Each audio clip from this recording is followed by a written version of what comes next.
Welcome to real GK analysis YouTube channel. हमारे इस नए वीडियो में आप सभी का स्वागत है। साथियों, आज के वीडियो में हम देखने वाले हैं आरआरबी एनटीपीसी एग्जाम के लिए प्रीवियस ईयर पेपर। और साथियों, यहाँ पर हम टोटल 125 शिफ्ट के पीवाईक्यूज आपके लिए लेकर आ रहे हैं। तो डेली हम एक पेपर का एनालिसिस करते हैं और इस प्रकार से आज हमारा शिफ्ट 4 चल रहा है, यानी कि आज का हमारा ये चौथा सेट है। जैसे कि मैंने यहाँ पर आपके सभी जानकारी दे दी है कि टोटल हम 125 शिफ्ट यहाँ पर देखेंगे और डेली एक शिफ्ट का आपके पीवाईक्यूज यहाँ पर देखने को मिलेंगे। सीबीटी 1 में हमारे 40 क्वेश्चन आते हैं, तो हम यहाँ पर 40 क्वेश्चन ही आपके लिए डेली डिस्कस करते हैं। तो साथियों, आज भी हम आपके लिए 42 क्वेश्चन लेकर आए हैं, 2 रीजनिंग के ऐड हो गए। तो टोटल आज हम 42 क्वेश्चन देखेंगे। और जो आज का हमारा पेपर है वो है साथियों 11 जनवरी 2021। कब का? 11 जनवरी 2021 को जो आपका हुआ था वो वाला पेपर आज हम डिस्कस कर रहे हैं। 11 जनवरी 2021 वाला बहुत ही इंपॉर्टेंट साथियों, क्योंकि बहुत सारे प्रश्न रिपीट होते हैं। जैसे कि अब हमने कल शिफ्ट 3 का एनालिसिस किया था, वहां भी विश्व पर्यावरण दिवस 5 जून से प्रश्न पूछा गया था। और फिर जब आज हमने पेपर देखा तो आज भी पर्यावरण दिवस से क्वेश्चंस आपका पूछा गया है। ठीक इसी प्रकार यूएन से रिलेटेड क्वेश्चंस भी अभी मात्र 4 शिफ्ट में ही रिलीज यानी कि रिपीट हो गए हैं। तो आप देख सकते हैं ऐसे हम टोटल 125 शिफ्ट तक जाएंगे, तो कितने क्वेश्चंस रिपीट होने की संभावना है। इसलिए आपके लिए काफी वीडियो इंपॉर्टेंट रहता है, आप इसको जरूर देखें। यहाँ पर लिख भी दिया है कि 2025 के लिए बहुत महत्वपूर्ण है। साथ ही अगर आप चैनल पर पहली बार आए हैं तो प्लीज आप चैनल को सब्सक्राइब जरूर करें, और वीडियो अच्छा लगे तो अपने दोस्तों के साथ इसको आप शेयर भी करें। व्यूज कम आ रहे हैं लेकिन कोई बात नहीं, हम पूरा अपना प्रयास देंगे, पूरा 100% में अपना देने की कोशिश करूंगा। आप लोग थोड़ा सा सपोर्ट मुझे जरूर करें। चलिए साथियों, फर्स्ट क्वेश्चन देखते हैं आज का हमारा। तो साथियों, फर्स्ट क्वेश्चन है हमारा 11 जनवरी 2021 से कि निम्नलिखित में से कौन सा मरुस्थल भारत में स्थित नहीं है। तो साथियों को बताना है कि कौन सा मरुस्थल है जो कि भारत में नहीं है। तो पहला ऑप्शन है हमारा सिंधु घाटी सभ्यता का मरुस्थल या सिंधु घाटी का मरुस्थल। दूसरा ऑप्शन है स्पीति घाटी शीत मरुस्थल। तीसरा ऑप्शन है थार मरुस्थल और चौथा है कच्छ का रण।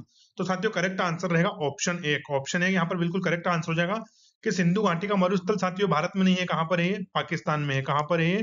पाकिस्तान में। तो ऑप्शन एक बिल्कुल हमारा करेक्ट आंसर यहाँ पर रहने वाला है। स्पीति घाटी शीत मरुस्थल साथियों कहां पर है? तो हमारे हिमाचल प्रदेश में है। कहां पर है? हिमाचल प्रदेश में है। सॉरी, यहाँ पर ये एक मिनट रुकना, कहां पर है? तो ये हमारे हिमाचल प्रदेश में है। फिर साथियों थार मरुस्थल की हम बात करें तो ये हमारे भारत के अलग अलग राज्यों में फैला हुआ है। मेनली राजस्थान में इसका विस्तार है, लेकिन राजस्थान के साथ साथ आपको ये पंजाब, हरियाणा और गुजरात में भी देखने को मिल जाएगा। हरियाणा भी यहाँ पर लिख देता हूं मैं। और साथियों, जो हमारा फोर्थ ऑप्शन है कच्छ का रण, ये कहां पर है? तो ये गुजरात में फैला हुआ है। कच्छ का रण कहां पर फैला हुआ है? गुजरात में फैला हुआ है कच्छ का रण। तो इस प्रश्न का ऑप्शन एक बिल्कुल हमारा करेक्ट आंसर हो जाएगा। ऐसे ही साथियों हम प्रश्न का क्या करेंगे, पीएम यानी कि उसका पोस्टमार्टम कर देंगे। जो भी जहां पे हमें जरूरत लगी कि क्वेश्चंस के काफी अच्छे से इसको डिस्कस करना चाहिए, तो वहां पर उसका कंप्लीट पोस्टमार्टम मेरे द्वारा कर दिया जाएगा। बस आप वीडियो में एंड तक बने रहें। चलिए नेक्स्ट क्वेश्चन देखते हैं। नेक्स्ट क्वेश्चन है साथियों मैग्नीशियम के लिए प्रयुक्त प्रतीक क्या है। तो साथियों मैग्नीशियम का हमें यहाँ सिंबल बताना है। पहला ऑप्शन है MO, दूसरा ऑप्शन है MA, तीसरा ऑप्शन है MN और चौथा ऑप्शन है MG। क्या है साथियों? MG। तो आप सभी को पता ही होगा कि मैग्नीशियम को हम काय से दर्शाते हैं, तो इसको हम Mg से दर्शाते हैं। किससे? Mg से दर्शाते हैं। तो करेक्ट आंसर क्या रहेगा? ऑप्शन 4। मैग्नीशियम को हम काय से दर्शाते हैं? Mg से। साथियों अन्य ऑप्शन की बात करें तो एमओ से हम क्या दर्शाते हैं? मोलिब्लेडम को। किसको? मोलिब्लेडम को हम दर्शाते हैं, मोलिब्लेडनम को दर्शाते हैं एमओ से। फिर साथ ही एमएन की बात करें तो एमएन से हम किसको दर्शाते हैं? उससे मैग्नीज को। किसको? मैग्नीज को। तो मैग्नीज यहाँ पर हो जाएगा। और जो हमारा एक और ऑप्शन है एमए, क्या है? एमए। तो साथ ही इससे मेसूरियम, क्या है? इससे मेसूरियम को हम इससे दर्शाते हैं, मेसूरियम। तो यहाँ पर बिल्कुल हमारा करेक्ट आंसर ऑप्शन 4 रहने वाला है। अभी साथियों नया नया स्टाइलिश चलाना सीख रहा हूँ, इसलिए थोड़ी सी राइटिंग पर आप ना जाए, बाकी आपको समझ में तो आ जाएगा ऐसा मैं लिख रहा हूँ। अभी मैं स्टाइलस से हमारे लैपटॉप की स्क्रीन पर लिखना सीख रहा हूँ, तो उससे थोड़ा सा मेरी राइटिंग बिगड़ रही है, बाकी कोई बात नहीं। नेक्स्ट क्वेश्चन हम देखते हैं। अगला प्रश्न है विश्व मरुस्थलीकरण और सूखा रोकथाम दिवस किस दिन माना जाता है। तो साथियों आपके एनटीपीसी के स्टैटिक जीके में बहुत ही एक इंपॉर्टेंट चैप्टर है ये।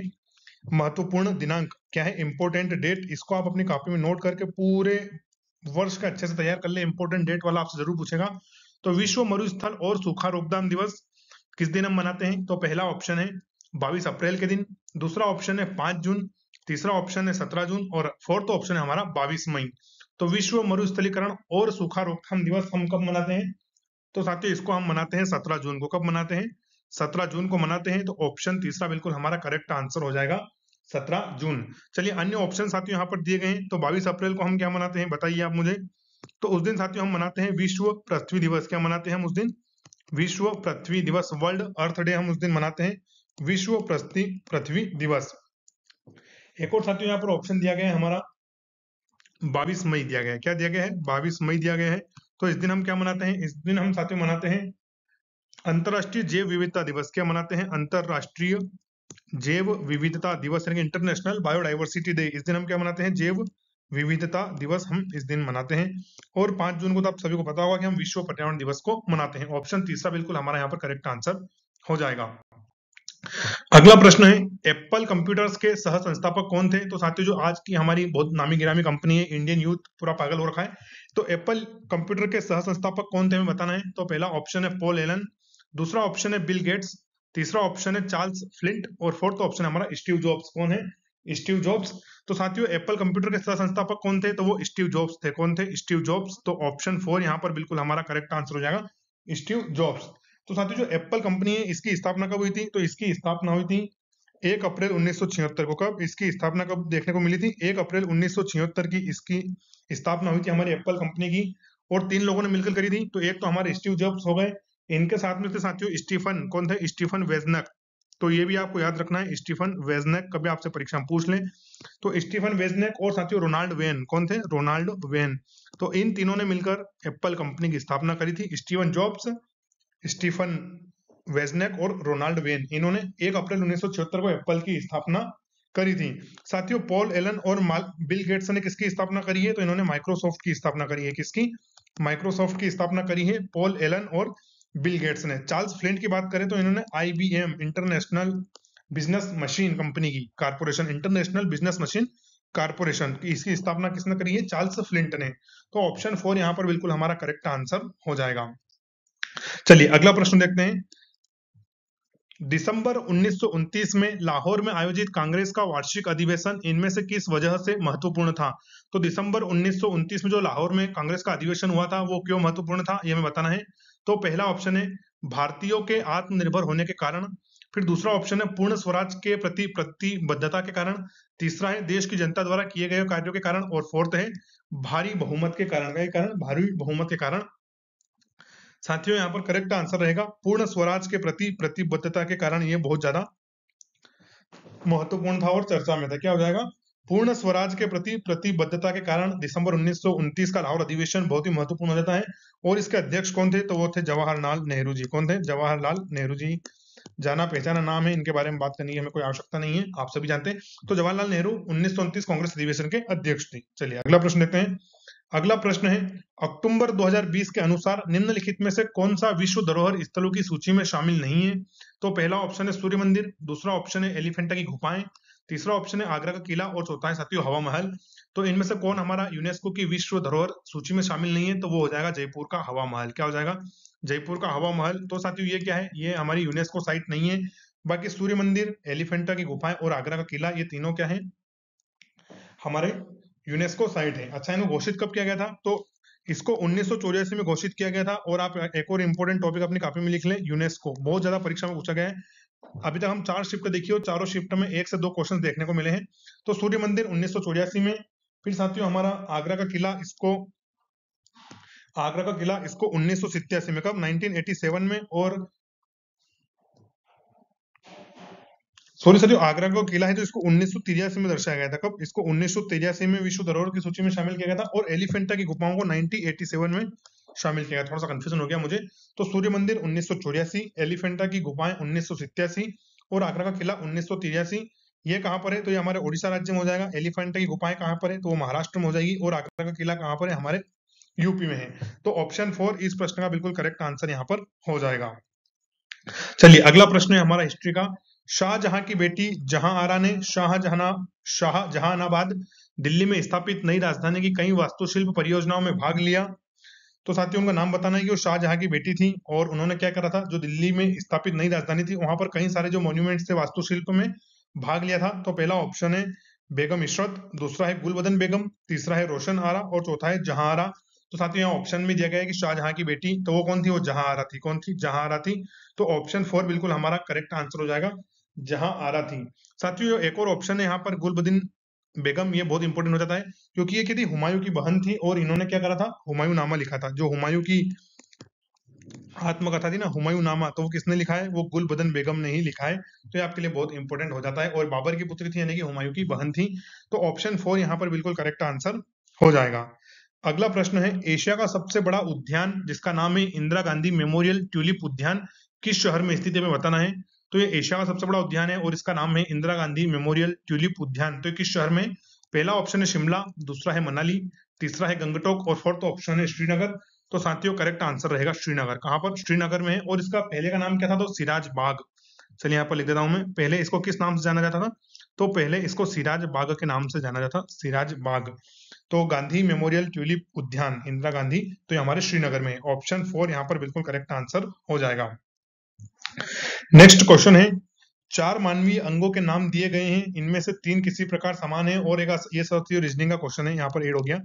तो यहाँ पर 4 ऑप्शन है जिनमें से एक भिन्न है, बताना है। तो आंख, कान, नाक और बाल। तो सीधा सा दिख रहा है कि बाल अलग है, क्योंकि आंख, कान और नाक क्या है, हमारी इंद्रियां, जो 5 इंद्रियां, 5 सेंसिटिव ऑर्गन है, उनमें शामिल है। बाल उनमें शामिल नहीं है। तो ऑप्शन दूसरा यहाँ पर यूं ही हमारा करेक्ट आंसर हो जाएगा। अगला प्रश्न है, भाभा परमाणु अनुसंधान केंद्र का पूर्व नाम क्या था। तो साथियों जो भाभा परमाणु अनुसंधान केंद्र है, उसका पूर्व का नाम बताना है। तो पहला ऑप्शन है nuclear power corporation of India limited, दूसरा है इंदिरा गांधी परमाणु अनुसंधान केंद्र, तीसरा है परमाणु ऊर्जा प्रतिष्ठान ट्राम्बे और फोर्थ ऑप्शन है भारतीय नाभिकीय विद्युत निगम। तो साथियों करेक्ट आंसर हो जाएगा परमाणु ऊर्जा प्रतिष्ठान ट्राम्बे, ये इसका पूर्व नाम था और अब वर्तमान नाम क्या कर दिया गया है, भाभा परमाणु अनुसंधान केंद्र कर दिया गया है। तो ऑप्शन तीसरा यहाँ पर हमारा करेक्ट आंसर हो जाएगा। अगला प्रश्न देखते हैं, निम्नलिखित में से कौन दुनिया का सबसे लंबा पेड़ है। दुनिया का सबसे लंबा पेड़ हमें बताना है। तो पहला ऑप्शन है रेडवुड, दूसरा ऑप्शन है पाइन यानी कि चीड़, तीसरा ऑप्शन है फर और फोर्थ ऑप्शन है हमारा देवदार। तो साथियों दुनिया का सबसे लंबा पेड़ कहाँ है, तो ये हमारा रेडवुड है। कौन सा है, रेडवुड है। और ये यूएसए में है। कहां पर, यूएसए में है। इसकी कुछ लंबाई मीटर में है, 116 या 115 मीटर, कुछ ऐसी एग्जैक्ट याद नहीं है। तो दुनिया का सबसे लंबा पेड़ रेडवुड का है, जो कि यूएसए में, कहां पर, अमेरिका में है। साथ ही अगर आपको वीडियो अच्छा लग रहा है तो आप इसको लाइक जरूर करें और चैनल को भी सब्सक्राइब जरूर करें, ताकि कोई भी शिफ्ट का एनालिसिस आपसे ना छूटे। चलिए अगला प्रश्न देखते हैं। अगला प्रश्न है, निम्नलिखित में से किस कंपनी ने 2005 में कंप्यूटर बनाना बंद कर दिया था। तो हमें बताना है कि वह कौन सी कंपनी जिसने 2005 में पर्सनल कंप्यूटर बनाना बंद कर दिया। तो पहला ऑप्शन है एसर ने, दूसरा ऑप्शन है आईबीएम ने, तीसरा ऑप्शन है हमारा आसूस ने और फोर्थ ऑप्शन है डेल ने। तो साथियों करेक्ट आंसर है आईबीएम ने। आईबीएम ने 2005 से क्या कर दिया है, पर्सनल कंप्यूटर बनाना बंद कर दिया गया है। आईबीएम की स्थापना कब हुई थी, तो 1911 में हुई थी। कब हुई थी, 1911 में हुई थी। तो करेक्ट ऑप्शन हमारा ऑप्शन दूसरा हो जाएगा। अगला प्रश्न है, फोर्ट्रान का पूर्ण रूप क्या है। तो साथियों अभी तक चौथा शिफ्ट हम देख रहे हैं, सभी शिफ्टों में 2 से 3 क्वेश्चंस आपको फुल फॉर्म के देखने को मिले हैं। फुल फॉर्म के, ऐसे कोई सा भी शब्द दे देता है उसका फुल फॉर्म हमें बताना होता है, तो आप इनको भी अच्छे से टॉपिक तैयार करें। तो फोर्ट्रान का पूर्ण रूप क्या है, तो पहला ऑप्शन है फोर्टिट्यूड ट्रांसलेशन, दूसरा है फॉरेन ट्रांसलेशन, तीसरा है फार्मूला ट्रांसलेशन और चौथा है फाक्स प्रो ट्रांसलेशन। तो साथियों फोर्ट्रान का पूर्ण रूप हो जाएगा फार्मूला ट्रांसलेशन। क्या हो जाएगा, फार्मूला ट्रांसलेशन इसका पूर्ण रूप हो जाएगा। ऑप्शन तीसरा यहाँ पर हमारा करेक्ट आंसर है। चलिए अगला प्रश्न देखते हैं।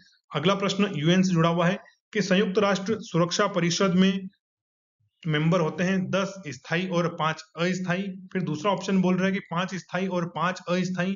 तीसरा ऑप्शन है हमारा 5 स्थायी और 10 स्थायी। और चौथा ऑप्शन है कि 10 स्थायी और 10 अस्थायी। तो आप सभी को पता होगा कि यूनाइटेड नेशंस की सिक्योरिटी काउंसिल में साथियों 5 तो परमानेंट मेंबर होते हैं और 10 नॉन परमानेंट मेंबर होते हैं। तो करेक्ट आंसर क्या हो जाएगा हमारा, ऑप्शन तीसरा हो जाएगा। तो 5 तो यहाँ पर परमानेंट मेंबर रहते हैं और 10 नॉन परमानेंट रहते हैं। जो स्थायी मेंबर साथी वो तो हमेशा रहेंगे, लेकिन जो अस्थायी मेंबर है बार बार बदलते रहते हैं, प्रत्येक 2 साल के रोटेशन में चेंज होते रहते हैं। तो साथियों यूएन से लगातार प्रश्न पूछे जा रहे हैं। यूएन की स्थापना साथियों कब हुई थी, तो आप सभी को पता ही होगा कि 24 अक्टूबर 1945 को हमारी यूएन की स्थापना हुई थी। इसका हेडक्वार्टर कहाँ पर है, तो वो न्यूयॉर्क में है। कहाँ पर है, न्यूयॉर्क में आपको इसका हेडक्वार्टर देखने को मिलेगा। टोटल 193 देश इसके सदस्य हैं। कितने, 193 देश इसके सदस्य हैं। और इसका अध्यक्ष कौन है, एंटोनियो गुटेरस। कौन है, एंटोनियो गुटेरस। और 5 परमानेंट मेंबर भी आप सभी को मालूम ही होगा, एक हमारा यूएसए, फिर यूके, फिर साथियों हो जाएगा फ्रांस। कौन सा हो जाएगा, फ्रांस, फिर चाइना और रशिया। ये इसके 5 परमानेंट मेंबर है, बाकी 10 परमानेंट मेंबर बार बार बदलते रहते हैं। तो ऑप्शन तीसरा यहाँ पर बिल्कुल हमारा करेक्ट आंसर हो जाएगा। चलिए अगला प्रश्न देखते हैं। अगला प्रश्न है, विश्व स्वास्थ्य संगठन WHO का मुख्यालय कहाँ पर है? यूएन और यूएन से जुड़ी हुई संस्थाएं बार बार पूछता है, यूएन प्लस उससे जुड़ी हुई संस्थाएं बार बार एग्जाम में आ रही है, तो ये भी हमें तैयार करनी है। तो विश्व स्वास्थ्य संगठन WHO का मुख्यालय, पहला ऑप्शन है एम्स्टर्डम नीदरलैंड में, दूसरा है न्यूयॉर्क सिटी अमेरिका में, तीसरा है वीना ऑस्ट्रेलिया में और चौथा है जिनेवा स्विट्जरलैंड में। तो साथियों WHO का हेडक्वार्टर कहां पर हो जाएगा? वो हो जाएगा जिनेवा स्विट्जरलैंड में। कहां हो जाएगा? जिनेवा स्विट्जरलैंड में हो जाएगा। ऑप्शन 4 बिल्कुल करेक्ट आंसर है। इसके अलावा साथियों यहाँ पर WTO का भी हेडक्वार्टर है, वर्ल्ड ट्रेड ऑर्गेनाइजेशन, विश्व व्यापार संगठन का हेडक्वार्टर भी आपको कहां पर? जिनेवा स्विट्जरलैंड में ही देखने को मिलेगा। अगर WHO की हम स्थापना की बात करें साथियों, तो वो हो जाएगी 07 अप्रैल, यानी कि 7 अप्रैल 1948। 7 अप्रैल 1948 को इसकी स्थापना हुई थी। किसकी? WHO की। और इसके अध्यक्ष कौन है? Doctor Tedros Adhanom. कौन है? Doctor Tedros Adhanom. और हाल ही में किस देश ने इससे अपना संबंध खत्म कर दिया है? तो वो यूएसए ने इससे अपना संबंध खत्म कर दिया है। तो ऑप्शन 4 बिल्कुल हमारा यहाँ पर करेक्ट आंसर हो जाएगा। अगला प्रश्न है, सर्व शिक्षा अभियान भारत सरकार का एक प्रमुख कार्यक्रम है, जिसके अंतर्गत किस आयु वर्ग के बच्चों को मुफ्त एवं अनिवार्य शिक्षा प्रदान किए जाने को उनका मौलिक अधिकार घोषित किया गया है? तो पहला ऑप्शन है 8 से 14 वर्ष, दूसरा है 5 से 14 वर्ष, तीसरा ऑप्शन है 6 से 14 वर्ष और चौथा ऑप्शन हो जाएगा 7 से 14 वर्ष। तो साथियों 6 से 14 वर्ष के बालकों को, किसको? 6 से 14 वर्ष के आयु वर्ग के बच्चों को मुफ्त एवं अनिवार्य शिक्षा प्रदान किया, उनका मौलिक अधिकार घोषित कर दिया गया है। तो ऑप्शन तीसरा बिल्कुल हमारा करेक्ट आंसर हो जाएगा। और इसको साथियों इसको 86वें संविधान संशोधन द्वारा, कौन सा? 86वां हमारा कॉन्स्टिट्यूशनल अमेंडमेंट था, उसके द्वारा इसको किया गया है और 2002 में किया गया था। उस समय हमारे देश के प्रधानमंत्री कौन थे? तो वो थे अटल बिहारी वाजपेयी जी। कौन थे? अटल बिहारी वाजपेयी जी थे हमारे उस समय के प्रधानमंत्री। तो उनके समय में साथियों 86वां संविधान संशोधन 2002 लाया गया था और 6 से 14 वर्ष के बच्चों को अनिवार्य और मुफ्त शिक्षा का प्रावधान किया गया था। चलिए अगला प्रश्न देखते हैं। अगला प्रश्न है, FSSAI द्वारा निम्नलिखित में से किस IIT को 7 ईट राइट कैंपस में से एक के रूप में घोषित किया गया है? तो साथियों जो हमारा FSSAI है, इसके द्वारा 7 ऐसे संस्थान हैं जिनको ईट राइट कैंपस में शामिल किया गया है। तो इन 4 ऑप्शन में से बताना है कि किसको दर्जा दिया गया है। तो पहला है IIT रोपड़ को, दूसरा है IIT गांधीनगर को, तीसरा है IIT कानपुर को और चौथा है IIT दिल्ली को। तो साथियों IIT गांधीनगर को ईट राइट कैंपस का दर्जा दिया गया है, ऑप्शन दूसरा IIT गांधीनगर को। साथियों FSSAI क्या है? तो ये हमारे देश की एक महत्वपूर्ण संस्था है जो फूड सेफ्टी को लेकर कानून वगैरह बनाती है और उसका पालन करवाती है। क्या है ये? फूड सेफ्टी अथॉरिटी है साथियों। ये फूड सेफ्टी से जुड़े हुए रूल्स एंड रेगुलेशंस को फॉलो करवाने का काम है। तो इसका फुल फॉर्म हम यहाँ पर देख लेते हैं। तो साथियों इसका फुल फॉर्म हो जाएगा food safety and standard authority of India. ये इसका हमारा फुल फॉर्म हो जाएगा, स्टैंडर्ड अथॉरिटी ऑफ इंडिया। ये हमारे FSSAI का फुल फॉर्म हो जाएगा, अथॉरिटी ऑफ इंडिया। बाकी मुझे लगता है कि अधिकतर FSSAI के अधिकारी सोते ही रहते हैं, कोई ज्यादा खास काम नहीं करते हैं, क्योंकि अपना आए दिन देखो देश में देखा होगा साथियों। अभी हाल फिलहाल में क्या हुआ? पंजाब की एक मोमोज फैक्ट्री में कुत्ते का मांस मिला है। आप सभी ने पढ़ा होगा न्यूज में। पंजाब की एक फैक्ट्री में, किसी राज्य वाइज हम बात नहीं कर रहे हैं, कोई हेट नहीं फैला रहे, लेकिन फिर भी साथियों मैं आपको बता रहा हूँ कि FSSAI के अधिकारी अधिकतर अपना काम सही से नहीं करते हैं। ऑप्शन दूसरा यहाँ पर बिल्कुल हमारा करेक्ट आंसर हो जाएगा। चलिए अगला प्रश्न देखते हैं। इनमें से कौन सा 1853 में अंग्रेजों द्वारा भारत के लिए किया गया सबसे महत्वपूर्ण योगदान में से एक है, जिससे लोगों को लंबी दूरी की यात्रा करने में सक्षम बनाया है? इसके पहले क्या है, लंबी दूरी की यात्रा करना बहुत मुश्किल हुआ करता था। तो बताना है कि किस क्षेत्र में अंग्रेजों ने अपना योगदान दिया। तो पहला ऑप्शन है वायु मार्ग में, दूसरा है रेल मार्ग में, तीसरा है सड़क मार्ग में और फोर्थ ऑप्शन है जल मार्ग में। तो साथियों आपको पता होगा कि अंग्रेज भारत में क्या लेकर आए थे? रेल मार्ग। तो इसमें उनका महत्वपूर्ण योगदान है 1853। तो करेक्ट आंसर रहेगा ऑप्शन दूसरा रेल मार्ग। कब चली थी साथियों भारत में पहली रेल? तो चली थी 16 अप्रैल। कब चली थी? 16 अप्रैल को चली थी। और सन तो यहाँ पर दिए ही गए 1853 में। कहां से कहां तक चली थी? तो बंबई से थाने तक। कहां तक चली थी? बंबई से थाने तक चली थी ये। और इसके बाद तो आप सभी को पता ही होगा, आज तो भारत डेली कुछ ना कुछ नया कर रहा है, जैसे कि वंदे भारत स्लीपर, फिर हमारा अभी बुलेट ट्रेन प्रोजेक्ट भी चल रहा है मुंबई से अहमदाबाद के बीच में। तो ऐसे ही साथियों, तो ऑप्शन दूसरा यहाँ पर बिल्कुल हमारा करेक्ट आंसर हो जाएगा। चलिए अगला प्रश्न है बुक एंड ऑथर से, तो इंपोर्टेंट है। बुक एंड ऑथर भी आपसे लगातार परीक्षा में पूछ रहा है, तो उसको भी आप तैयार करें। कुछ इंपोर्टेंट बुक तो हम यहाँ पर देखेंगे ही। तो द व्हाइट टाइगर नामक उपन्यास के लेखक कौन है, हमें बताना है। व्हाइट टाइगर नामक उपन्यास के लेखक, तो पहला ऑप्शन है खुशवंत सिंह, दूसरा है चेतन भगत, तीसरा है विक्रम सेठ और चौथा है अरविंद अडिग। कौन है साथियों, अरविंद अडिग। तो द व्हाइट टाइगर बुक के लिए अरविंद अडिग इसके लेखक है। कौन हो जाएंगे इसके लेखक, अरविंद अडिग हो जाएंगे। ऑप्शन 4 बिल्कुल करेक्ट आंसर है। और साथियों इसके लिए इनको मैन बुकर प्राइज से भी सम्मानित किया गया है। किससे, मैन बुकर सम्मान से भी इनको इससे सम्मानित किया गया है। मैन बुकर प्राइज से भी इनको सम्मानित किया गया है अरविंद अडिग जी को द व्हाइट टाइगर बुक के लिए। तो ऑप्शन 4 हमारा यहाँ पर बिल्कुल करेक्ट आंसर हो जाएगा, मैन बुकर प्राइज। चलिए अगला प्रश्न देखते हैं। प्रथम पंचवर्षीय योजना में भारत सरकार ने देश की अर्थव्यवस्था को गरीबी के चक्र से बाहर निकालने संबंधी प्रयास किए थे। ये बताना है कि जो पहली हमारी पंचवर्षीय योजना थी, फर्स्ट 5 ईयर प्लान, उसमें भारत सरकार ने क्या करा था, देश की अर्थव्यवस्था को गरीबी चक्र से बाहर निकालने के संबंधी प्रयास किए। तो वो कौन से वर्ष में थी, तो पहले है 1961 से 1965, दूसरा ऑप्शन है 1955 से 1960, तीसरा ऑप्शन है 1951 से 1956 और चौथा ऑप्शन है 1947 से 1952। करेक्ट आंसर साथियों 1951 से 1956, 1951 से लेकर 56 तक हमारी पहली पंचवर्षीय योजना रही थी। और इसमें इसका उद्देश्य क्या था, गरीबी को चक्र से बाहर निकालना। चलिए साथियों थोड़ा पानी पिया, आगे बढ़ेंगे हम। अगला प्रश्न है, प्रत्येक तत्व का नाम और होता है, हमें बताना है कि प्रत्येक तत्व का साथियों एक तो नाम होता है और क्या होता है, तो उसकी एक अद्वितीय आकृति होती है। फिर दूसरा ऑप्शन है उसका एक अद्वितीय रंग होता है, तीसरा है कि उसका एक अद्वितीय भौतिक प्रतीक होता है और चौथा है एक अद्वितीय रासायनिक प्रतीक होता है।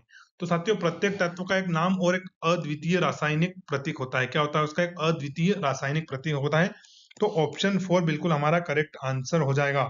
जैसे कि ऑक्सीजन का O2, ओजोन का O3, कार्बन डाइऑक्साइड का CO2, नाइट्रोजन का N, सोडियम का Na। तो प्रत्येक तत्व का एक नाम और एक अद्वितीय रासायनिक प्रतीक होता है। ऑप्शन 4 यहाँ पर बिल्कुल करेक्ट आंसर हो जाएगा। कोई भी डाउट हो भाई तो निश्चिंत होकर कमेंट कर सकते हैं, मैं आपको तुरंत जवाब देता हूं। आपने हमारे पुराने वीडियो उनके नीचे कमेंट देखना कभी, उसी समय उसका मैं जवाब दे देता हूं। तो साथियों जीके के लेटेस्ट पैटर्न पर आधारित प्रश्न यहाँ पर हम कर रहे हैं और उसका पूरा पोस्टमार्टम भी कर देते हैं साथ के साथ में, ताकि कोई भी प्रश्न हमारा छूटे नहीं। और 2025 के एग्जाम के लिए बहुत ही महत्वपूर्ण हो जाता है। कम से कम 5 से 7 प्रश्न इनमें से रिपीट होने की संभावना है, या इनके आसपास इनके 19-20 में आपसे पूछे जाएंगे। तो पूरी सीरीज देखें, यहाँ पर 125 क्वेश्चन, 125 शिफ्ट का महाभंडार हम कर रहे हैं। डेली एक एक शिफ्ट आपके लिए लेकर आते हैं। अगला प्रश्न है, संसदीय प्रणाली में राष्ट्रपति द्वारा विधायी, न्यायिक एवं आपातकालीन शक्तियों का उपयोग वास्तव में किसकी सलाह पर किया जाता है। तो क्या है प्रश्न कि संसदीय प्रणाली में राष्ट्रपति द्वारा विधायी, न्यायिक एवं आपातकालीन शक्तियों का उपयोग वास्तव में किसकी सलाह पर करते हैं। तो पहला है संसद के सदस्यों, दूसरा है उपराष्ट्रपति, तीसरा ऑप्शन है मुख्यमंत्री और चौथा ऑप्शन है मंत्री परिषद। क्या है साथियों, मंत्री परिषद। तो करेक्ट आंसर हो जाएगा ऑप्शन 4 मंत्री परिषद। क्या हो जाएगा, मंत्री परिषद बिल्कुल हमारा यहाँ पर करेक्ट आंसर हो जाएगा, मंत्री परिषद। जो साथियों हमारे संविधान का अनुच्छेद 74 है, क्या है अनुच्छेद 74, वो कहता है कि राष्ट्रपति की मदद करने के लिए क्या रहेगा, एक मंत्री परिषद रहेगी। क्या रहेगी, एक मंत्री परिषद रहेगी। और उसका प्रधान कौन होगा, वो होगा प्रधानमंत्री, जो कि हमारे राष्ट्रपति जी को सलाह वगैरह देगा। तो ये आर्टिकल 74 में लिखा गया है। ऑप्शन 4 बिल्कुल यहाँ पर करेक्ट आंसर हो जाएगा। अगला प्रश्न है, भारतीय राष्ट्रीय कांग्रेस आईएनसी के इनमें से किस अधिवेशन में पहली बार राष्ट्रगान गाया गया था। तो ये हमको बताना है साथियों कि जो हमारा राष्ट्रगान है वो किस अधिवेशन में पहली बार गाया गया था। तो 1911 कोलकाता, 1907 सूरत अधिवेशन, तीसरा ऑप्शन है 1916 लखनऊ अधिवेशन और 1917 कोलकाता अधिवेशन। तो साथियों करेक्ट आंसर है हमारा 1911 का कलकत्ता अधिवेशन में पहली बार राष्ट्रगान गाया गया था। तो ऑप्शन पहला हमारा बिल्कुल करेक्ट आंसर हो जाएगा। और आपने अभी लेटेस्ट में हमारे नीतीश कुमार जी की कंट्रोवर्सी देखी होगी, वो राष्ट्रगान का सम्मान नहीं कर रहे थे। लगता है अब उनकी उम्र हो चली है कि बिहार से कहीं ना कहीं दूर जाया जाए। तो भारतीय राष्ट्रीय कांग्रेस इनमें से किस अधिवेशन में पहली बार राष्ट्रगान, तो साथियों कोलकाता 1911 के अधिवेशन में गाया गया था। साथियों 1907 के अधिवेशन में क्या हुआ था, काफी इंपोर्टेंट है। तो यहाँ पर कांग्रेस गरम दल और नरम दल दो धड़ों में बढ़ गई थी 1907 के सूरत अधिवेशन में, इसलिए भी परीक्षा में पूछा है। फिर साथियों 1916 में क्या हुआ था, 1916 के लखनऊ अधिवेशन में वापस दोनों मिल भी गए थे, यानी कि गरम दल प्लस नरम दल हो गया था, फिर से इनकी दोस्ती हो गई थी। तो अन्य ऑप्शन हमने यहाँ पर देख लिए। चलिए अगला प्रश्न देखते हैं। अगला प्रश्न है, गांधी जी का किसके खिलाफ अभियान प्रेस पर ब्रिटिश सेंसरशिप और पेशी के बिना नजरबंदी के जवाब में था? तो साथियों, गांधी जी ने एक कोई अपना अभियान चलाया था, वो किसके खिलाफ था ये बताना है। तो पहला है ब्रिटिश शासन के खिलाफ, दूसरा है प्रथम विश्व युद्ध के खिलाफ, तीसरा है रोलेट एक्ट के खिलाफ और चौथा है जलियांवाला बाग हत्याकांड के खिलाफ। तो साथियों, गांधी जी ने रोलेट एक्ट के खिलाफ क्या था, रोलेट एक्ट के खिलाफ अभियान चलाया था, जिसमें प्रेस पर ब्रिटिश सेंसरशिप और पेशी के बिना नजरबंदी का जो कानून था उसके जवाब में उन्होंने अपना अभियान चलाया था। तो ऑप्शन तीसरा यहाँ पर हमारा बिल्कुल करेक्ट आंसर हो जाएगा, रोलेट एक्ट। चलिए अगला प्रश्न देखते हैं। अगला प्रश्न है हमारा, नवंबर 2020 के अनुसार इनमें से कौन सी टीम आईसीसी पुरुष T20 क्रिकेट रैंकिंग में प्रथम स्थान पर है, यह हमें बताना है। तो चलिए साथियों, इस प्रश्न का क्या कर देते हैं, इसका पोस्टमार्टम हम कर देते हैं। तो साथियों, 2020 की रैंकिंग से अब हमें कोई मतलब नहीं है, वो अब पूछेगा भी नहीं। अब हम डायरेक्ट आपको लेटेस्ट 2025 की साथियों रैंकिंग बताता हूं मैं। 2025 की रैंकिंग, तो इसके अनुसार साथियों T20 में पहले नंबर पर कौन है, तो हमारा इंडिया है। कौन है T20 में पहले नंबर पर, इंडिया है। ओडीआई रैंकिंग की बात करें साथियों, तो उसमें भी इंडिया है। लेटेस्ट रैंकिंग आपको बता रहा हूँ ओडीआई, उसमें भी इंडिया है। और साथियों टेस्ट की बात करें तो उसमें ऑस्ट्रेलिया है। क्या है, टेस्ट की बात करें तो उसमें ऑस्ट्रेलिया नंबर 1 रैंकिंग पे है। और भारत ने हाल फिलहाल में 2025 की क्या जीती है, तो वो साथियों हमने जीती है चैंपियंस ट्रॉफी। क्या जीती है, चैंपियंस ट्रॉफी हमने भी जीती है। ये भी आपसे पूछेगा चैंपियंस ट्रॉफी, इसका होस्ट कौन था। होस्ट था साथियों इसका पाकिस्तान। कौन था होस्ट, इसका पाकिस्तान था। लेकिन आप सभी को पता होगा कि भारत के मैच कहां पर हुए थे, वो दुबई में हुए थे। तो ये हमारा यहाँ से इसका हो गया। अब साथियों थोड़ा सा T20 की बात करी गई है, तो उसका वर्ल्ड कप भी लेटेस्ट 2024 में हुआ है, तो वो भी हम देख लेते हैं, प्रश्न आपसे पूछ सकता है। तो हमारा T20 वर्ल्ड कप कहाँ पर हुआ, 2024 में हुआ। किस देश ने इसको साथियों होस्ट किया, तो इसको वेस्ट इंडीज और, एक मिनट लिख देता हूँ, वेस्ट इंडीज और यूएसए, अमेरिका ने मिलकर इसको होस्ट किया, इन दोनों देशों ने। इसका विनर कौन रहा, तो साथियों इसका विनर भी हमारा भारत ही रहा था। इसका विनर कौन रहा था, हमारा इंडिया ही रहा था। और रनर अप कौन था, तो वो साउथ अफ्रीका था। कौन था रनर अप, साउथ अफ्रीका था। साथियों प्लेयर ऑफ द सीरीज की अगर पूछ ले आपसे T20 में कि प्लेयर ऑफ द सीरीज कौन था, तो साथियों वो थे जसप्रीत बुमराह। कौन थे, जसप्रीत बुमराह, जाना माना नाम है, इनको आप सभी जानते होंगे, जसप्रीत बुमराह, फास्ट बॉलर भारत के। और इसमें हमारा कैप्टन कौन था, तो इसमें हमारे कैप्टन थे रोहित शर्मा। चैंपियंस ट्रॉफी में भी वही थे, लेकिन इसमें T20 में भी रोहित शर्मा थे। तो ये साथियों इस प्रश्न का हमने कंप्लीट डिटेल यहाँ पर देख लिया है। चलिए अब अगला प्रश्न देखते हैं। अगला प्रश्न है, यदि लोगों को एक संसाधन के रूप में उपयोग नहीं किया जा सकता तो वे स्वाभाविक रूप से अर्थव्यवस्था के लिए के रूप में प्रकट हो जाएंगे। तो पहला ऑप्शन है परिसंपत्ति के रूप में, दूसरा है महत्वपूर्ण के रूप में, तीसरा है अपरिहार्य के रूप में और चौथा है लाइबिलिटी के रूप में। तो साथियों यदि लोगों को एक संसाधन के रूप में उपयोग नहीं किया गया तो वे स्वाभाविक रूप से अर्थव्यवस्था के लिए क्या बन जाएंगे, देयता बन जाएंगे, यानी कि क्या बन जाएंगे, वो बोझ बन जाएंगे। क्या बन जाएंगे, बोझ बन जाएंगे। तो ऑप्शन 4 यहाँ पर बिल्कुल हमारा करेक्ट आंसर है, क्योंकि लाइबिलिटी एसेट बन जाएगा। और आप सभी को पता होगा कि जो लाइबिलिटी एसेट होते हैं उनकी समय के साथ वैल्यू डिक्रीज होती जाती है। तो ऑप्शन 4 यहाँ पर बिल्कुल करेक्ट आंसर है। तो इसलिए हम अगर भारत देश के निवासी हैं तो हमारा कर्तव्य होता है कि हम काम जरूर करें, आलसपने ना करें, क्योंकि बैठे बैठे खाएंगे तो फिर आपको पता ही है लाडली बहन योजना की जरूरत पड़ जाएगी। चलिए ऑप्शन 4 बिल्कुल हमारा करेक्ट आंसर है। अगला प्रश्न, और ये साथियों वेरी वेरी इंपॉर्टेंट क्वेश्चन है। ये प्रश्न SSC, RRB, state police, PSC से लगाकर यूपीएससी तक आता है कि विश्व पर्यावरण दिवस कब मनाया जाता है। बहुत ही खतरनाक प्रश्न है ये, और हर परीक्षा में इसको पूछा जाता है। तो विश्व पर्यावरण दिवस डायरेक्ट साथियों 5 जून, किसी भी परिचय का मोहताज नहीं है। विश्व पर्यावरण दिवस तो कब मनाया जाता है, तो 5 जून को मनाया जाता है। साथियों इसका थीम बहुत इंपॉर्टेंट है, क्योंकि शिफ्ट नंबर 2 में इसका थीम पूछा गया था। तो 2025 का भी हम इसका थीम देख लेते हैं। अभी आया नहीं है लेकिन फिर भी इसका देख लेते हैं, कभी आपसे पूछ लिया जाए तो। इसलिए इसका 2025 का थीम रहेगा साथियों एंडिंग प्लास्टिक पॉल्यूशन ग्लोबली। क्या रहेगा, एंडिंग प्लास्टिक पॉल्यूशन ग्लोबली, ये इसका थीम रहने वाला है। तो ये यहाँ पर हमने थोड़ा सा देख लेते हैं, पॉल्यूशन ग्लोबली, ग्लोबली। तो एंडिंग पॉल्यूशन 2025 का इसका थीम रहेगा हमारे विश्व पर्यावरण दिवस का। अन्य ऑप्शन की बात करें साथियों तो 31 मई को क्या रहता है, वो रहता है विश्व तंबाकू निषेध दिवस। क्या रहता है, विश्व तंबाकू निषेध दिवस। कहां पर है हमारा, 31 मई निषेध दिवस। और तंबाकू का उत्पादन सबसे ज्यादा कहाँ होता है, तो वो होता है हमारे राजमुंद्री आंध्र प्रदेश में। कहां पर, राजमुंद्री आंध्र प्रदेश में सबसे ज्यादा तंबाकू का उत्पादन होता है। एक और ऑप्शन है साथियों यहाँ पर हमारा 30 सितंबर। तो इस दिन हम क्या मनाते हैं, इस दिन हम मनाते हैं साथियों अंतरराष्ट्रीय अनुवाद दिवस। क्या मनाते हैं, अंतरराष्ट्रीय अनुवाद दिवस, यानी कि ट्रांसलेशन डे मनाते हैं, इंटरनेशनल ट्रांसलेशन डे हम इस दिन मनाते हैं। और फिर अगला है हमारा एक और ऑप्शन 12 अप्रैल। तो साथियों इस दिन मनाते हैं हम मानव का अंतरिक्ष उड़ान के लिए दिवस। क्या मनाते हैं, मानव का अंतरिक्ष उड़ान के लिए दिवस, मानव का अंतरिक्ष उड़ान के लिए दिवस, ये भी हम इस दिन देखते हैं, इस दिन ऑब्जर्व करते हैं। तो दिवस आपके लिए बहुत इंपॉर्टेंट है। चलिए 31 मई को हम क्या मना रहे हैं, तो विश्व तंबाकू दिवस मना रहे हैं। फिर 30 सितंबर को हम क्या मना रहे हैं साथियों, तो वो हम मना रहे हैं अंतरराष्ट्रीय अनुवाद दिवस। और 12 अप्रैल को क्या मना रहे हैं, तो 12 अप्रैल को हम मना रहे हैं मानव का अंतरिक्ष उड़ान के लिए दिवस। तो ऑप्शन इस प्रश्न का तीसरा बिल्कुल हमारा करेक्ट आंसर हो जाएगा। और अगेन इसका हमने क्या कर दिया, पोस्टमार्टम कर दिया। चलिए अगला प्रश्न देखते हैं।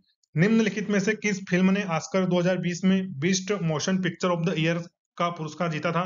तो यहाँ पर साथियों 2020 की बात करी गई है, तो अब आपसे नहीं पूछा जाएगा, लेकिन इसका करेक्ट आंसर है पैरासाइट। क्या है, पैरासाइट। और ऑस्कर आप पढ़ लेना, या ऑस्कर के ऊपर मैं भी एक सेपरेट वीडियो लेकर आऊंगा, छोटा सा वीडियो रहेगा।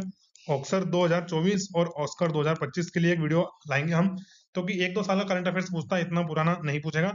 तो ऑप्शन 4, ऑप्शन तीसरा करेक्ट आंसर है पैरासाइट। चलिए अगला प्रश्न देखते हैं। कौन सा विटामिन रक्त का थक्का जमने के लिए आवश्यक प्रोटीन और कैल्शियम को सक्रिय करता है। वेरी वेरी इंपॉर्टेंट क्वेश्चन है कि कौन सा विटामिन है जो रक्त का थक्का जमने के लिए आवश्यक प्रोटीन और कैल्शियम को सक्रिय करता है। तो पहला ऑप्शन है विटामिन B1, दूसरा है विटामिन K, तीसरा है विटामिन D और चौथा है विटामिन C। तो साथियों करेक्ट आंसर रहेगा विटामिन K। जो हमारा विटामिन K है वो रक्त का थक्का जमने में क्या करता है, सहायता करता है। अन्य ऑप्शन साथियों, तो विटामिन B1 की कमी से कौन सा रोग हो जाता है, बेरी बेरी, क्या हो जाता है, बेरी बेरी, इसकी कमी से हो जाता है। विटामिन की K की बात करें तो जनन क्षमता में प्रभाव पड़ जाता है, जनन क्षमता कम हो जाती है अगर विटामिन K की कमी रहे तो जनन क्षमता प्रभावित होती है। और इसको सौंदर्य का विटामिन भी बोला जाता है। विटामिन डी साथियों क्या हो जाएगा, रिकेट्स हो जाएगा, आपको क्या हो जाएगा, रिकेट्स, जिसको क्या बोलते हैं, सूखा रोग भी बोलते हैं, क्या बोलते हैं, सूखा रोग भी इसको बोला जाता है। और विटामिन सी यानी कि स्कर्वी, क्या हो जाएगा, स्कर्वी। तो चलिए अगला हम देखते हैं अगला प्रश्न। अगला प्रश्न है हमारा, अधिक ऊंचाई वाले क्षेत्रों में बर्फ की सफाई निम्न में से किसके द्वारा की जाती है। तो कौन सा विभाग या डिपार्टमेंट है जो अधिक ऊंचाई वाले क्षेत्रों में बर्फ की सफाई का काम करता है। तो पहला ऑप्शन है लोक निर्माण विभाग, PWD, दूसरा है भारतीय हिम प्राधिकरण, तीसरा है अंतर्देशीय जलमार्ग प्राधिकरण और चौथा है सीमा सड़क संगठन। तो साथियों ऊंचाई वाले क्षेत्रों में सड़क का निर्माण करना हो या उनका मेंटेनेंस करना हो या उनकी बर्फ साफ सफाई करनी हो, ये सब काम कौन करता है, तो ये सीमा सड़क संगठन करता है। कौन करता है, सीमा सड़क संगठन, जिसको हम BRO भी बोलते हैं, आप सभी जानते होंगे, बॉर्डर रोड ऑर्गेनाइजेशन। तो साथियों ये इस प्रकार के सभी काम करता है। इसकी स्थापना कब हुई थी, तो 7 मई 1960 को इसकी स्थापना हुई थी। 7 मई 1960 को हमारे बॉर्डर रोड ऑर्गेनाइजेशन की स्थापना हुई थी। इसका हेडक्वार्टर कहां पर है साथियों, तो इसका हेडक्वार्टर आपको देखने को मिलेगा न्यू दिल्ली में। कहां पर, न्यू दिल्ली में देखने को मिलेगा। और ये किस मिनिस्ट्री के अंतर्गत अपना काम करता है, तो डिफेंस मिनिस्ट्री के अंतर्गत अपना कार्य करता है। कौन सी मिनिस्ट्री हो जाएगी, डिफेंस मिनिस्ट्री, जिसके मंत्री कौन है, तो वो हो जाएंगे हमारे राजनाथ सिंह जी। कौन हो जाएंगे, राजनाथ सिंह जी इसके वर्तमान में हमारे डिफेंस मिनिस्टर हैं। चलिए अगला प्रश्न हम देखते हैं। अगला प्रश्न है, वह प्रक्रिया है जिसके तहत किसान अपनी भूमि पर वाणिज्यिक और गैर वाणिज्यिक उद्देश्यों के लिए वृक्ष उगाते हैं। तो पहला ऑप्शन है वृक्ष वानिकी, दूसरा ऑप्शन है वन संरक्षण, तीसरा है कृषि वानिकी और चौथा है वृक्ष संरक्षण। तो साथियों कृषि वानिकी क्या हो जाएगा, एग्रो फॉरेस्ट्री। कृषि वानिकी वह प्रक्रिया है जिसके तहत किसान अपने भूमि पर वाणिज्यिक और गैर वाणिज्यिक उद्देश्यों से वृक्ष लगाते हैं। तो ऑप्शन तीसरा यहाँ पर बिल्कुल हमारा करेक्ट आंसर हो जाएगा। चलिए अगला प्रश्न देखते हैं। अगला प्रश्न है, इनमें से कौन सी संस्था भारत में बीमा उद्योग को विनियमित करने, बढ़ावा देने और उसका क्रमिक विकास सुनिश्चित करने के लिए जिम्मेदार है। तो पहला ऑप्शन है ICICI, दूसरा है RBI, तीसरा है IRDI और चौथा है क्रिसिल। तो साथियों भारत में बीमा उद्योग को विनियमित करने, उसको बढ़ावा देने के लिए IRDI है। क्या है, IRDI जो इसको पूरी तरह से इसका देख रेख करती है। तो ऑप्शन तीसरा यहाँ पर बिल्कुल हमारा करेक्ट आंसर हो जाएगा। RBI क्या है साथियों, तो बैंकों का बैंक है, रिजर्व बैंक ऑफ इंडिया है। तो ऑप्शन तीसरा यहाँ पर बिल्कुल हमारा करेक्ट आंसर हो जाएगा। चलिए अगला महत्वपूर्ण प्रश्न है साथियों, प्रधानमंत्री नरेंद्र मोदी द्वारा विमुद्रीकरण नोटबंदी की घोषणा कब करी गई थी, आपको बताना है। तो 8 अक्टूबर 2016, दूसरा ऑप्शन है 8 नवंबर 2016, तीसरा ऑप्शन है 8 सितंबर 2016 और चौथा है 8 दिसंबर 2016। तो साथियों नोटबंदी की घोषणा 8 नवंबर 2016 को करी गई थी। कब करी गई थी, 8 नवंबर 2016 को इसकी घोषणा करी गई थी। ऑप्शन दूसरा बिल्कुल करेक्ट आंसर हो जाएगा। इसके अंतर्गत क्या हुआ था, 500 और 1000 के नोटों पर प्रतिबंधित कर दी गई थी और उनके बदले आप सभी ने देखा होगा अलग अलग करेंसी आई थी हमारी, सारे पुराने नोट बंद हो गए थे, 100 का नोट भी बंद कर दिया गया था। फिर अब बिल्कुल नहीं, 100 का नोट बंद नहीं हुआ था, सिर्फ 500 और 1000 के नोट बंद हुए थे। किसके? 500 और 1000 के नोट बंद हुए थे, और इसके बदले में एक नया 500 का और एक नया 2000 का नोट रिलीज हुआ था। लेकिन अब 2000 का नोट भी चलन में बंद हो गया, मेनली राजा कौन रह गया? 500 का नोट। तो ऑप्शन दूसरा यहाँ पर बिल्कुल हमारा करेक्ट आंसर हो जाएगा। चलिए अगला प्रश्न है, भारत में चाय और कॉफी की फसल किस श्रेणी में आती है? तो साथियों, चाय और कॉफी की फसल हमारी किस श्रेणी में आती है? पहला है बागवानी फसल, दूसरा है नकदी फसल, तीसरा है खाद्य फसल, और चौथा है वृक्षारोपण फसल। तो साथियों, चाय और कॉफी किस श्रेणी की फसलें हैं? तो ये वृक्षारोपण फसलें। क्या है? वृक्षारोपण फसलें। क्योंकि आप सभी को पता होगा कि इनके बाग लगते हैं और फिर कई सालों तक ये लगातार उत्पादन देते रहते हैं। तो चाय और कॉफी की फसलें किस प्रकार की है? तो वो वृक्षारोपण फसलें। ऑप्शन 4 बिल्कुल यहाँ पर हमारा करेक्ट आंसर हो जाएगा। साथियों, बागवानी फसलें आप सभी को पता होगा, जिसमें हमारी क्या आती है, इसमें हमारे मसाले आ जाते हैं। क्या आ जाते हैं? मेनली मसाले वगैरह आ जाते हैं। तो ये क्या है? बागवानी है। नकदी की बात करें तो इसमें हमारा जूट आ गया, केला आ गया, है ना? ये क्या है? ये सब नकदी है। और खाद्य फसलें आप सभी को पता होगा, गेहूं, मक्का और ज्वार। ये क्या है? और भी इसके एग्जाम्पल हो सकते हैं, लेकिन यहाँ पर हम एक दो एग्जाम्पल देख रहे हैं। तो गेहूं, मक्का, ज्वार खाद्य फसल हो सकती है। तो ऑप्शन 4 यहाँ पर बिल्कुल हमारा करेक्ट आंसर हो जाएगा। अगला फिर से रीजनिंग का क्वेश्चन है ये। 4 जानवर दिए गए बताना है। तो पहला है हमारा बकरी, कुत्ता, भेड़ और गाय। तो साथियों, भिन्न क्या हो जाएगा? भिन्न हो जाएगा कुत्ता। क्या हो जाएगा? भिन्न कुत्ता। क्योंकि बकरी, भेड़ और गाय ये क्या है? शाकाहारी है। क्या है? शाकाहारी है। कुत्ता क्या होता है? कुत्ता सर्वाहारी होता है, यानी कि वेज वेज खाना भी खा लेता है और नॉन वेज खाना भी खा लेता है। तो करेक्ट आंसर क्या रहेगा? ऑप्शन दूसरा, कुत्ता। बाकी सभी के पेड़ तो चार चार ही होते हैं, एक एक इनका सर होता है। एक और एक तरीके से और भी हम कर सकते हैं कि बकरी, भेड़ और गाय को सिंग होते हैं, कुत्ते को सिंग नहीं होते, है ना? तो ऑप्शन सोचने का तरीका है। ऑप्शन 4, ऑप्शन सेकंड हमारा बिल्कुल करेक्ट आंसर हो जाएगा, ऑप्शन दूसरा। चलिए अगला प्रश्न है, एक समाज सुधारक के रूप में गांधी जी का मानना था कि भारतीयों को सामाजिक बुराइयों से छुटकारा पाना चाहिए। निम्नलिखित में से कौन सी सामाजिक बुराई नहीं है? क्या है साथियों? निम्नलिखित में से कौन सी सामाजिक बुराई नहीं है? तो पहला ऑप्शन है निरक्षरता, दूसरा है बाल विवाह, तीसरा है अस्पृश्यता, और चौथा है मुद्रास्फीति। क्या है? मुद्रास्फीति। तो करेक्ट आंसर रहेगा साथियों, अस्पृश्यता क्या है? सामाजिक बुराई नहीं है। बाकी बाल विवाह, निरक्षरता और मुद्रास्फीति क्या है? सामाजिक बुराइयां हैं। तो छुआछूत हमें नहीं करनी है, ये गांधी जी का संदेश था। तो ऑप्शन तीसरा यहाँ पर बिल्कुल हमारा करेक्ट आंसर हो जाएगा। अगला प्रश्न है, निम्नलिखित में से कौन सा शहर मध्य प्रदेश में नहीं है? तो ऐसे प्रश्न में आ जाते हैं कि कौन सा शहर मध्य प्रदेश में नहीं है। तो पहला ऑप्शन है रायपुर, दूसरा है भोपाल, तीसरा है जबलपुर और चौथा है ग्वालियर। करेक्ट आंसर रहेगा साथियों रायपुर। रायपुर हमारे किस राज्य में है? तो वो छत्तीसगढ़ राज्य में है। कहाँ पर है? छत्तीसगढ़ राज्य में है। बाकी भोपाल, जबलपुर और ग्वालियर सब कहाँ के? एमपी के शहर है। तो ऑप्शन 1 यहाँ पर बिल्कुल हमारा करेक्ट आंसर हो जाएगा। भोपाल क्या है साथियों? भोपाल मध्य प्रदेश की राजधानी है।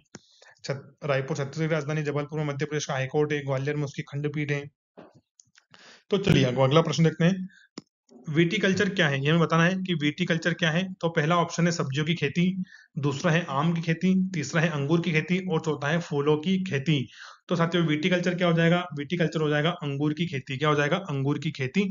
ऑप्शन तीसरा यहाँ पर बिल्कुल करेक्ट आंसर है। और आपको यहाँ पर हमारे चैनल का नाम भी दिख रहा होगा, रियल जीके एनालिसिस। ये लोगो भी मैंने ही डिजाइन किया है। तो विटिकल्चर क्या है? अंगूर की खेती। ऑप्शन तीसरा यहाँ पर हमारा बिल्कुल करेक्ट आंसर हो जाएगा। अन्य ऑप्शन साथियों देखें तो सब्जियों का अध्ययन या सब्जियों को क्या बोलते हैं? तो उसको हम बोलते हैं ओलेरी कल्चर। क्या बोलते हैं? ओलेरी कल्चर, उसको हम बोलते हैं ओलेरी कल्चर। जिसमें सब्जियों की खेतियों का अध्ययन किया जाता है उसको हम क्या बोलेंगे? ओलेरी कल्चर बोलेंगे। फूलों की खेती साथियों तो फ्लोरी कल्चर। क्या बोलेंगे इसको? फ्लोरी कल्चर, फ्लोरी कल्चर बोलेंगे। और आम, आम का वैज्ञानिक नाम क्या है? मेजाफेरा इंडिका, मेजीफेरा इंडिका। तो ये भी हमें याद रखना है, मेजीफेरा इंडिका आम का वैज्ञानिक नाम हो जाएगा। और साथ ही अंगूर की खेती खाने के लिए और मेनली वाइन के लिए, काय के लिए? वाइन के लिए। सुला वाइन का नाम आपने तो सुना ही होगा। तो ऑप्शन तीसरा यहाँ पर हमारा बिल्कुल करेक्ट आंसर हो जाएगा। फिर अगला प्रश्न, अगेन देखिए मैंने आपको बताया था फुल फॉर्म वाले क्वेश्चंस बहुत पूछ रहे हैं। तो यहाँ पर ही दो प्रश्न आ गए, तीन आ गए, दो क्वेश्चन आ गए। एक तो आपसे पूछा था फोर्ट्रॉन लैंग्वेज का, फिर अब यहाँ से पीएसएलवी का पूछ लिया है। तो साथियों ऐसे प्रत्येक शिफ्ट में ऐसे क्वेश्चन आ रहे हैं। तो पीएसएलवी का पूर्ण रूप क्या है? तो पहला ऑप्शन है पार्टनर सैटेलाइट लॉन्च व्हीकल, दूसरा है प्राइवेट सैटेलाइट लॉन्च व्हीकल, तीसरा है पब्लिक सैटेलाइट लॉन्च व्हीकल और चौथा है पोलर सैटेलाइट लॉन्च व्हीकल। क्या है? Polar satellite launch vehicle. तो करेक्ट आंसर है पोलर सैटेलाइट लॉन्च व्हीकल। हमारे पीएसएलवी का पूर्ण रूप हो जाएगा PSLV, polar satellite launch vehicle. Option 4 यहाँ पर बिल्कुल करेक्ट आंसर हो जाएगा। चलिए अगला महत्वपूर्ण प्रश्न है हमारा, एडीज मच्छर इनमें से किसका वाहक है? तो साथियों जो एडीज मच्छर होता है वो किसका वाहक है? तो पहला ऑप्शन है हेजे का, दूसरा ऑप्शन है डेंगू का, तीसरा है मलेरिया का और चौथा है आंत्र ज्वर का यानी कि आंत बुखार। तो साथियों एडीज मच्छर किसका वाहक हो जाएगा? तो वो हो जाएगा डेंगू का। काय का हो जाएगा? डेंगू का वाहक मच्छर कौन सा है? एडीज। अगर मलेरिया की बात करें तो मादा एनाफिलीज। क्या हो जाएगा? मादा एनाफिलीज हो जाएगा, मादा एनाफिलीज। तो ये हमारा ऑप्शन दूसरा यहाँ पर बिल्कुल करेक्ट आंसर है। चलिए अगला प्रश्न देखते हैं। अगला प्रश्न है, सरकार का वह अंग कौन सा है जो मुख्य रूप से कार्यान्वयन और प्रशासन संबंधी कार्यों का निर्वहन करता है? तो पहला है संसद, दूसरा है विधायिका, तीसरा है न्यायपालिका और चौथा है कार्यपालिका। तो साथियों करेक्ट आंसर है कार्यपालिका। क्या है? कार्यपालिका है। तो सरकार का वह अंग जो मुख्य रूप से कार्यान्वयन और प्रशासन संबंधी कार्यों का निर्वहन करता है क्या कहलाता है? न्यायपालिका कहलाता है। तो ऑप्शन 4 हमारा यहाँ पर करेक्ट आंसर हो जाएगा। चलिए आज का लास्ट क्वेश्चन देखते हैं। लास्ट क्वेश्चन है, रेगिस्तान में यात्रियों को अक्सर पानी फैले होने का दृष्टिभ्रम होता है जहां वास्तव में कुछ भी नहीं होता, इसको हम क्या कहते हैं? तो पहला ऑप्शन है, इसको हम मृग मरीचिका बोलते हैं, दूसरा है इसको हम प्रकीर्णन बोलते हैं, तीसरा है इसको हम प्रतिवर्तन बोलते हैं और चौथा है इसको हम परावर्तन बोलते हैं। तो साथियों इसको हम क्या बोलते हैं? मृग मरीचिका बोलते हैं। तो रेगिस्तान में यात्रियों को अक्सर पानी फैले होने का दृष्टिभ्रम होता है, उसको हम क्या बोलते हैं? मृग मरीचिका बोलते हैं। ऑप्शन 1 बिल्कुल हमारा यहाँ पर करेक्ट आंसर हो जाएगा। ऐसे साथियों आपको ठंडे रेगिस्तानों में भी होने को देखने को मिलता है, किसमें? ठंडे जो प्रदेश होते हैं, ठंडे रेगिस्तान, वहां पर भी आपको सेम कंफ्यूजन होता है। तो उसको क्या बोलते हैं? उसको उन्म मरीचिका बोलते हैं। क्या बोलते हैं? उन्म ऋचिका। वहां पर उसको क्या बोलेंगे? उन्म ऋचिका। जैसे रेगिस्तान में देखने को मिलेगा, वो भी रेत के रेगिस्तान में, तो मृग मरीचिका। ठंडे प्रदेश या बर्फ के रेगिस्तान में देखने को मिलेगा तो उसको हम क्या बोलेंगे? उन्म ऋचिका या उन्म मरीचिका बोलेंगे। तो ऑप्शन 1 यहाँ पर बिल्कुल हमारा करेक्ट आंसर रहेगा। तो साथियों ये हमारा 11 जनवरी का शिफ्ट का कंप्लीट एनालिसिस था। सारे हमने यहाँ पर 40 क्वेश्चंस जीके जीएस के अच्छे से डिस्कस किए और 2 क्वेश्चन यहाँ पर हमने रीजनिंग के भी ऐसे ही ऐड कर लिए थे। तो साथियों आशा करता हूं कि वीडियो को आपने एंड तक जरूर देखा होगा और वीडियो आपको अच्छा लगा होगा। वीडियो अगर आपको भाई 1% भी अच्छा लगा हो तो प्लीज चैनल को आप सब्सक्राइब करके जरूर जाएं और अपने दोस्तों के साथ भी इसको शेयर कर दें। बाकी आप मोटिवेशन बढ़ाना चाहते हैं तो लाइक कर दें और कोई सुझाव हो तो कमेंट भी कर सकते हैं। काफी लालची हो रहा हूं मैं यहाँ पर। तो चलिए साथियों, कोई काम आप करें या ना करें, चैनल को आप सब्सक्राइब जरूर करें और प्रीवियस भी जरूर देखें। जो प्रीवियस शिफ्ट का हमने एनालिसिस किया है उसको भी देखें। पूरी आपको यहाँ पर प्लेलिस्ट मेरे द्वारा बना दी गई है, प्लेलिस्ट बना दी गई ताकि आपको ढूंढने में कोई दिक्कत नहीं हो। और इस प्लेलिस्ट को भी मैं टॉप कमेंट में पिन कर दूंगा ताकि आपको कोई दिक्कत नहीं हो। तो साथियों जब तक आपका आरआरबी एनटीपीसी का एग्जाम होगा, आपके लिए हम डेली ही ऐसे अलग अलग शिफ्ट का एनालिसिस लेकर आएंगे और डेली एक शिफ्ट के हम प्रीवाई के क्वेश्चन देखेंगे और ये आपके लिए काफी इंपॉर्टेंट रहने वाले हैं। तो साथियों वीडियो पूरा देखने के लिए आप सभी का थैंक यू। जय हिंद।